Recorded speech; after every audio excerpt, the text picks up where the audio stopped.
하나님께서 만드신 것 중에서 가장 큰 것이 무엇이라고 생각하고 있습니까?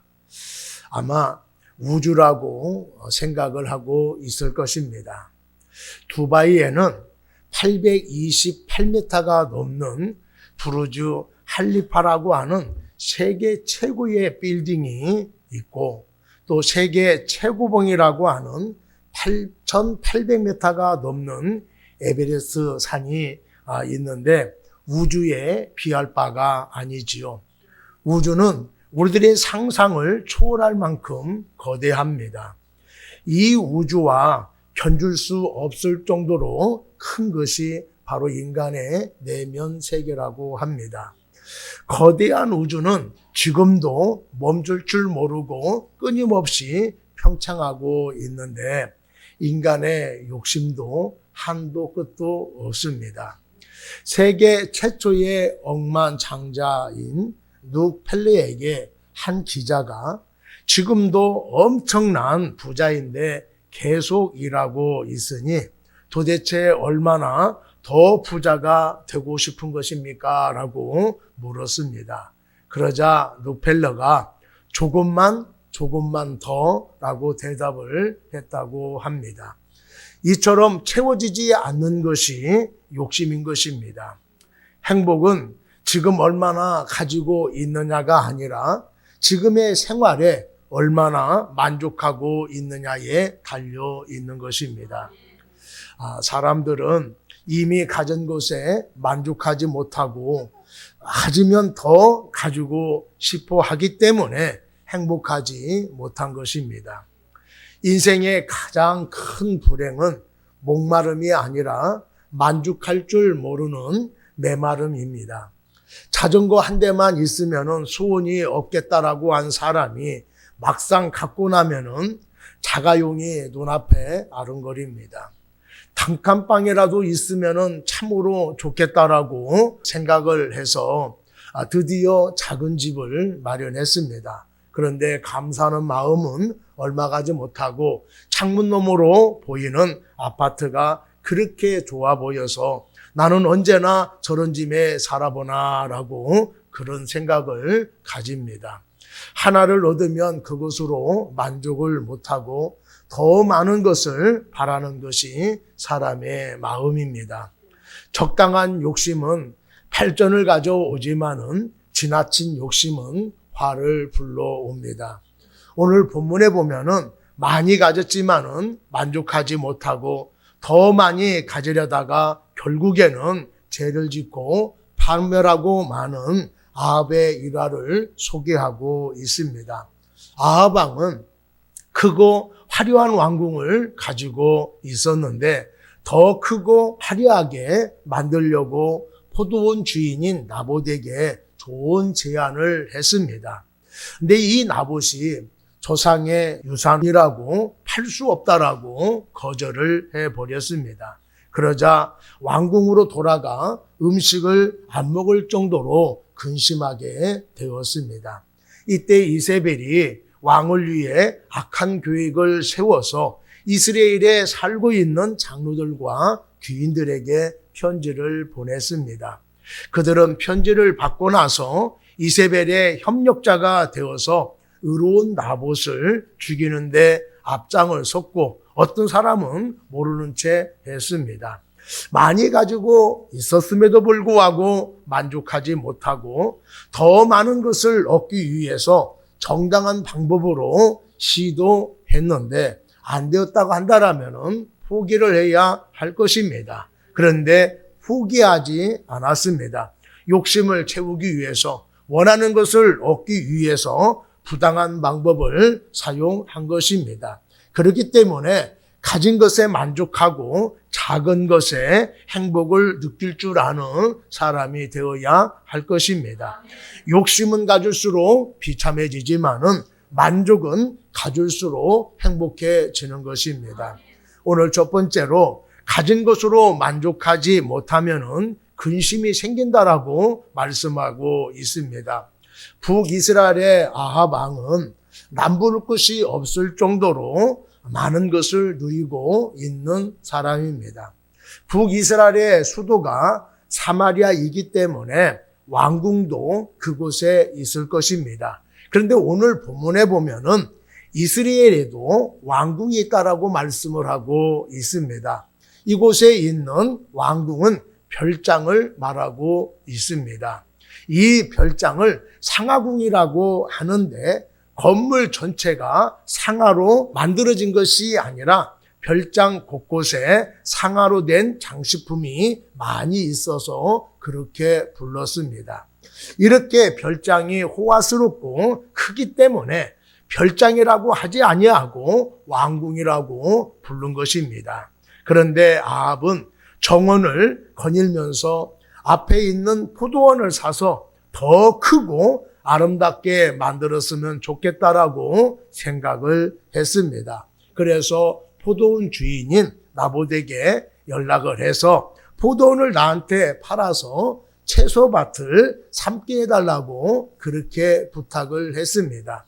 여기서 채소밭은 텃밭을 얘기하는 것이 아니라 정원을 말하고 있습니다. 지금 있는 크고 넓은 아름다운 정원에 만족하지 못하고 더 크고 아름답게 만들고 싶은 마음이 있었던 것입니다. 그래서 나봇에게 당신의 포도원을 사서 정원을 만들려고 한다. 그러면서 내가 그곳 대신에 더 좋은 포도원을 주겠다. 또 그대가 원한다라면은 그 값을 돈으로 계산해 주겠다라고 했던 것입니다. 그런데 나봇은 그 포도원은 조상의 유산이라 왕에게 팔 수 없다라고 거절을 했습니다. 그러자 아합 왕이 근심하여 왕궁으로 돌아가 침상에 누워서 얼굴을 돌리고 식사를 하지 못했다고 말을 하고 있습니다. 자신이 원하는 것을 얻지 못하자 음식을 먹지 못할 정도로 상심함이 컸던 것입니다. 있는 것으로 만족하지 못하는 욕심이 그를 근심스럽게 만들었고 나중에는 죄를 짓게 만들었던 것입니다. 한 낚시꾼이 이상한 물고기를 잡았습니다.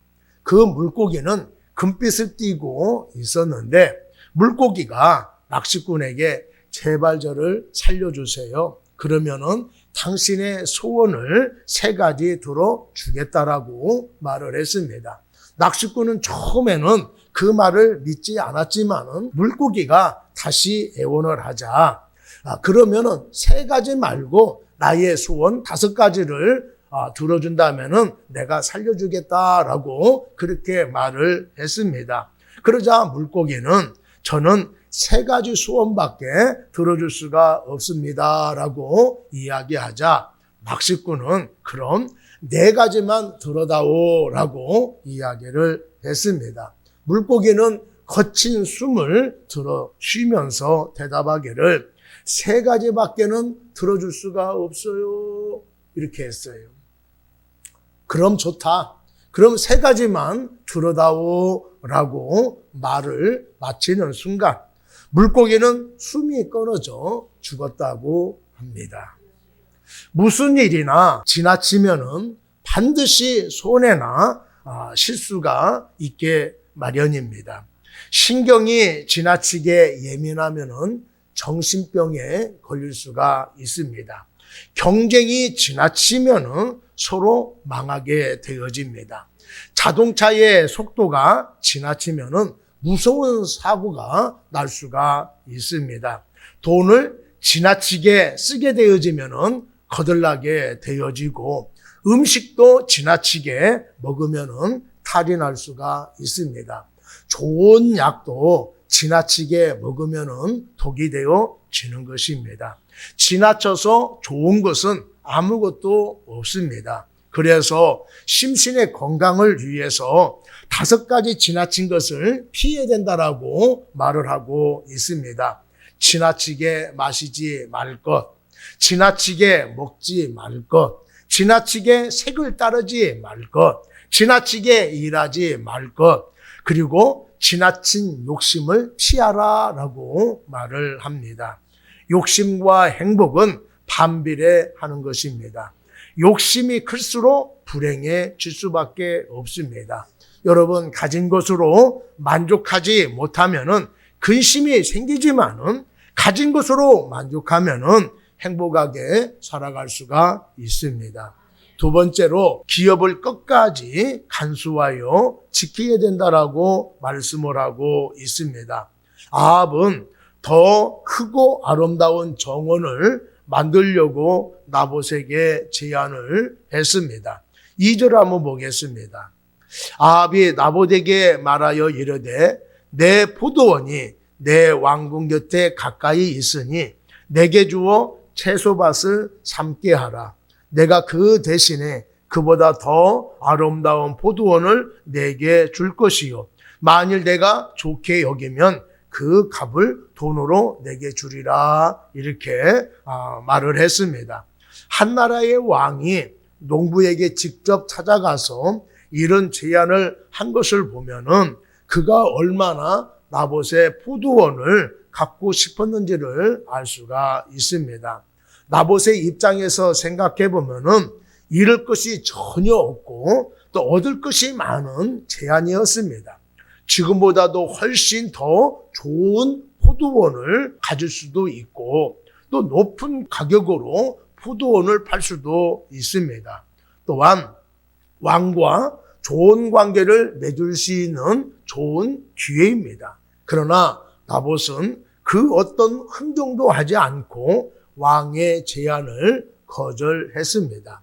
지금도 대통령의 말을 부탁을 거절하면은 어려움을 당합니다. 예전에 대통령의 말을 듣지 않았다는 이유로 대기업이 공중 분해되는 일도 있었습니다. 그런데 옛날 왕의 부탁을 거절한다라고 하는 것은 고난이나 죽음을 각오해야 하는 것입니다. 그 당시 아합은 아람을 2번씩이나 물리친 민족의 영웅이었습니다. 상대적으로 나봇은 아무런 힘이 없는 농부에 지나지 않습니다. 그런데 가장 강한 권력을 가진 왕 앞에서 가장 힘이 없는 사람이 타협 없이 단번에 거절해 버린 것입니다. 손해보지 않고 오히려 이득 볼 수 있는 제안입니다. 그리고 거절하면은 고난과 생명의 위협이 따를 수 있는데 왜 거절을 했을까요? 오늘 말씀에 살펴보면은 나봇은 2가지 이유를 제시하고 있습니다. 첫째는 내 조상의 유산을 왕에게 주기를 여호와께서 금하실지로다라고 말씀하고 있습니다. 나봇은 여호와께서 금하시는 명령이기 때문에 절대로 팰 수 없다라고 말하고 있습니다. 두 번째로는 내 조상의 유산을 왕께 줄 수가 없다 이렇게 말을 하고 있습니다. 나봇의 포도원은 조상으로부터 물려받은 하나님의 기업이었습니다. 하나님의 기업은 약속의 땅으로서 개인이 매매하거나 거래할 수 없는 하나님의 소유인 것입니다. 레위기 25장 23절 말씀에 보면은 토지를 영구히 팔지 말 것은 토지는 다 내 것임이니라. 너희는 거류민이요 동거하는 자로서 나와 함께 있느니라. 이렇게 말씀을 하고 있습니다. 나봇은 조상들에게 받은 유산, 기업을 세상의 어떤 것과 바꿀 수 없는 소중한 것으로 생각하고 있습니다. 하나님이 주신 조상의 소중한 유산을 돈으로 평가할 수도 없고 절대로 매매할 수가 없기 때문에 아합이 아무리 값비싼 값과 좋은 대물을 제시한다 하더라도 거절할 수밖에 없었던 것입니다. 좋은 거래를 통해서 자신이 얻은 이익보다도 하나님의 말씀을 지키려고 했던 믿음이 좋은 사람인 것을 알 수가 있습니다. 우리들도 주님에게 믿음을 유산으로 받았습니다. 믿음에 대해서는 그 어떤 것과도 바꿀 수가 없고 양보할 수가 없습니다. 어떤 좋은 조건으로 유혹한다 하더라도 양보해서는 안 되는 것입니다. 그런데 실상은 어떻습니까? 유익을 얻게 생기면은 믿음을 헌시짝처럼 버립니다. 고난당할 것 같으면은 주저없이 타협을 합니다. 믿음이 좋은 분들은 주일날 예배 드리는 것을 소중하게 여깁니다. 나를 구원해 주신 예수님, 나를 누구보다도 사랑하는 하나님께 예배 드리는 것이 너무나 소중하게 생각해서 생명처럼 여기는 분들도 있습니다. 내가 그렇게는 하지 못한다 하더라도 주일만큼은 소중히 여기는 우리 모두가 되어야 할 것입니다. 그런데 친구가 놀러 가자고 한다든지 누가 어떤 일을 해달라고 하면은 마음에 꺼리낌 없이 하는 사람들이 있습니다.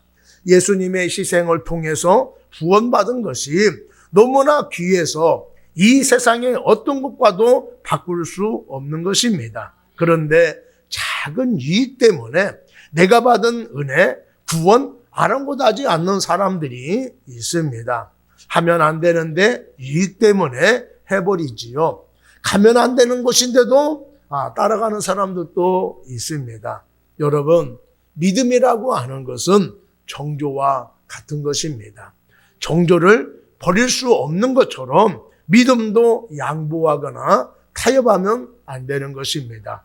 큰 이익을 얻는다고 하더라도 설사 생명에 위협을 가한다 할지라도 양보하거나 버리면 안 되는 것입니다.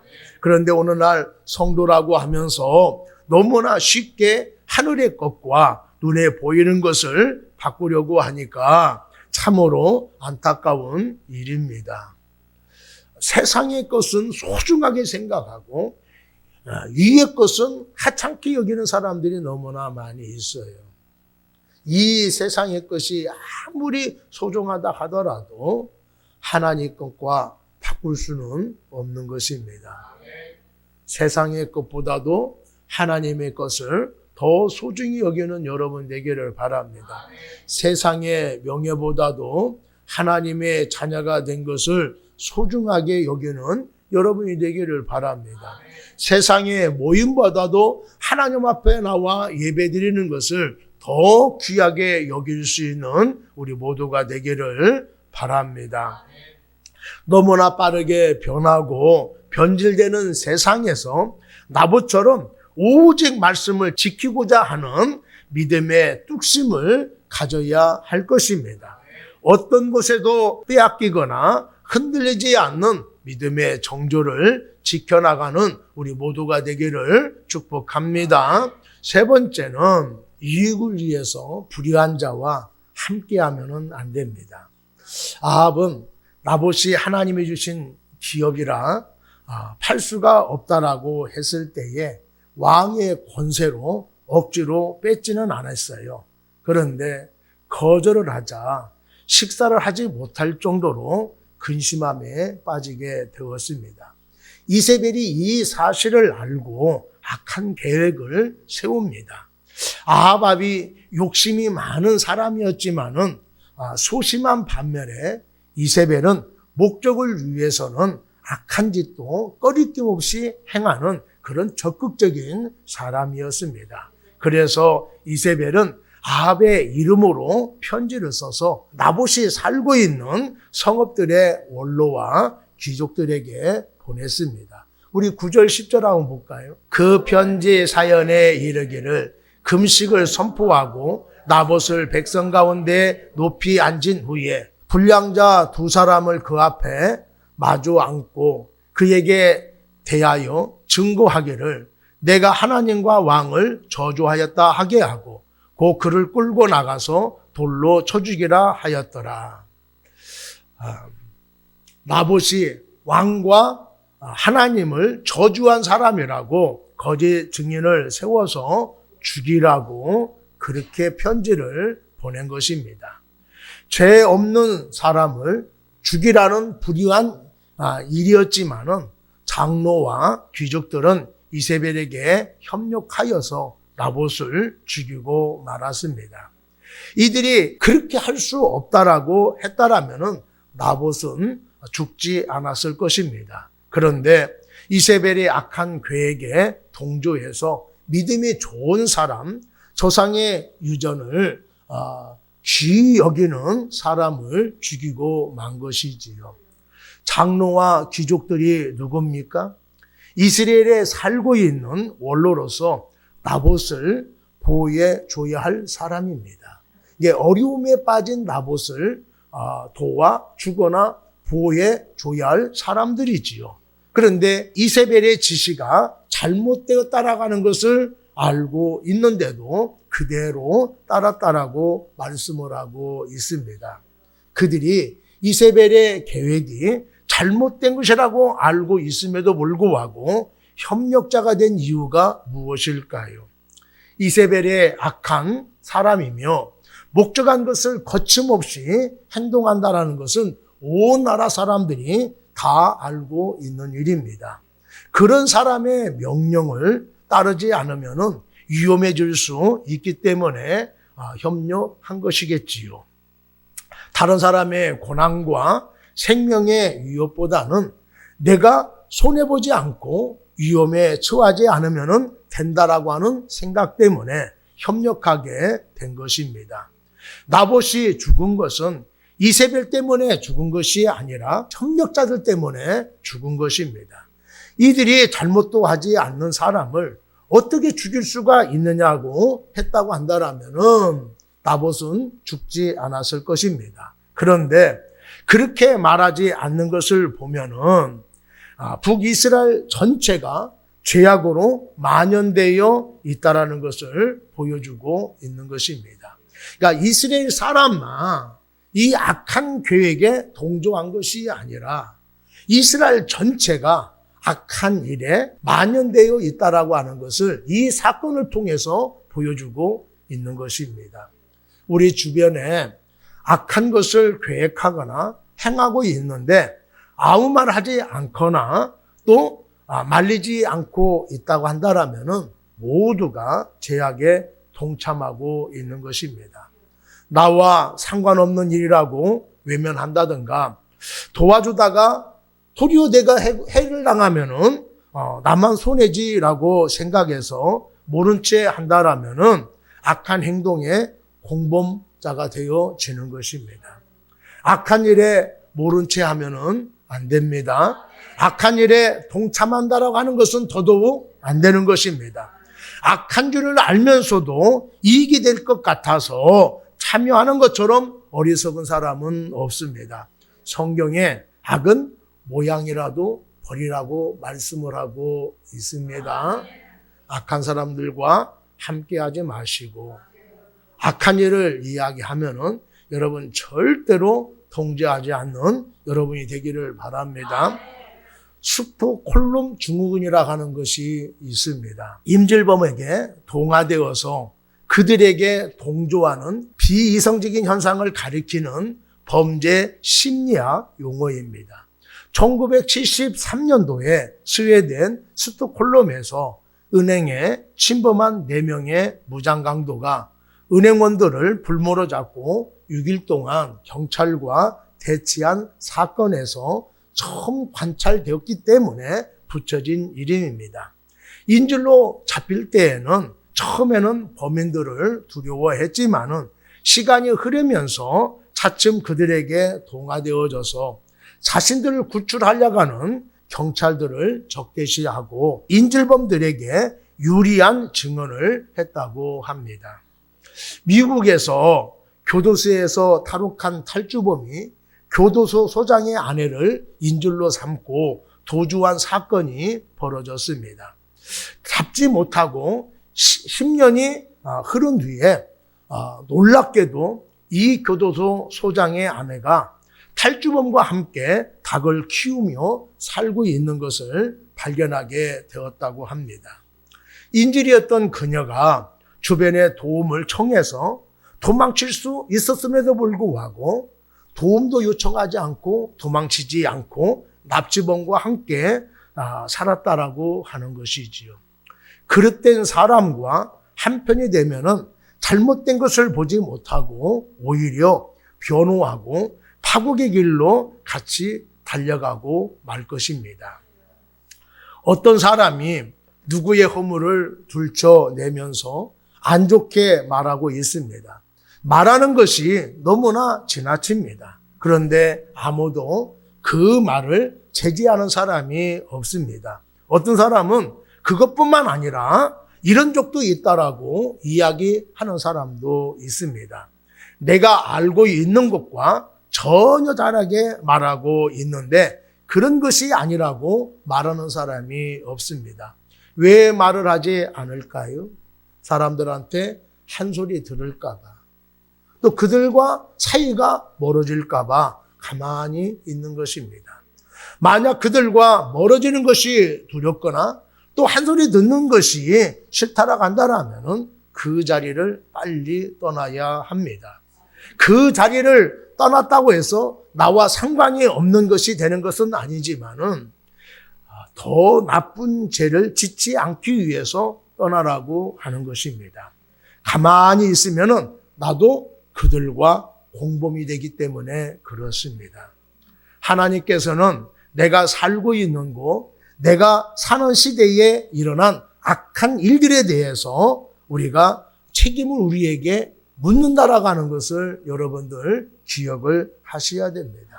하나님을 믿는 사람들은 잘못된 것은 잘못됐다라고 용감하게 말할 수 있는 사람이 되어야 합니다. 모든 사람이 다 예라고 하더라도 하나님의 말씀에 비춰보면은 아니라고 하면은요, 우리는 용기 있게 아니라고 말할 수 있어야 돼요. 나와 상관이 없는 일이니까 자기들이 알아서 하겠지. 저 사람을 잘못 건드리면은 복잡해지거나 손해본다라고 생각을 해서 모른 척 하면은 나와 상관이 없는 것이 되는 것이 아닙니다. 가담해야만이 동참하는 것이 아니에요. 잘못된 일에 모른 척 하는 것도 동참하는 것과 같다라고 하는 것을 여러분들 기억하시기를 바랍니다. 시편 1편 1절 2절에 보면은 복 있는 사람은 악인들의 꾀를 따르지 아니하며 죄인들의 길에 서지 아니하며 오만한 자들의 자리에 앉지 아니하고 오직 여호와의 율법을 즐거워하여 그의 율법을 주야로 묵상하는도다. 어리석은 자들의 악한 말을 따르지 말고 의를 쫓아야 할 것입니다. 악한 자의 그에게 동참하지 마십시오. 여러분, 악한 자와 협력하지 말고 의로운 자와 협력해서 복 있는 사람들이 되기를 축복합니다. 하나님은 인간에게 양심을 주셨고 또 양손을 주셨어요. 바른 양심을 가지고 있으면은 누구든지 잘못하면 양심에 꺼리끼게 되어집니다. 잘못을 하고 있는데 잘못된 것을 들었는데 양심이 아무런 반응을 하고 있지 않는다고 하면은 그것은 고장난 양심일 것입니다. 그리고 두 손을 주신 이유는 오른손은 오른쪽에 있는 사람을 붙잡고 왼손은 왼쪽에 있는 사람을 잡아서 서로 협력하라고 양손을 주신 것입니다. 그런데 대부분의 사람들은 이웃의 손을 붙잡지 않고 자신의 오른손과 왼손을 붙잡고 있어서 들어오는 복을 잡지 못하는 경우가 많이 있습니다. 여러분들이 의로운 손으로 힘들고 어려움에 처한 사람들을 붙잡아 주시고 갖고 있는 것으로 도와줄 수 있는 여러분이 되기를 바랍니다. 설령 손해보고 어려움을 당한다 하더라도 도움을 주십시오. 그렇게 하라고 우리에게 양심을 주셨고 양손을 주신 것입니다. 여러분, 우리에게 은혜와 사랑을 주셨습니다. 물질과 명예를 주셨어요. 내가 가지고 있는 것으로 사람을 힘들게 하고 어렵게 하는 것이 아니라 어렵고 힘든 사람들을 돕고 살리는 도구로 사용할 수 있는 여러분이 되기를 바랍니다. 사랑하는 여러분, 오늘 성경이 우리에게 주시는 교훈이 무엇입니까? 욕심이 과하면은 결국에는 죄를 짓게 되어지고 파멸하게 된다라고 말씀을 하고 있습니다. 많이 가졌어도 욕심을 부리면은 불행해지지만은 적게 있어도 만족하면은 행복할 수가 있습니다.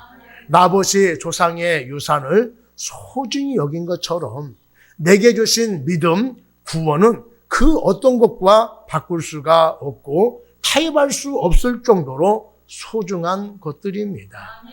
빼앗기지 마시고 끝까지 지켜나갈 수 있는 우리 모두가 되기를 바랍니다. 악한 일에 방관하거나 동조하지 마십시오. 특히 어려움에 처한 사람을 돕고 인도하는 세상의 빛과 소금으로 살아갈 수 있는 우리 모두가 되기를 축복합니다.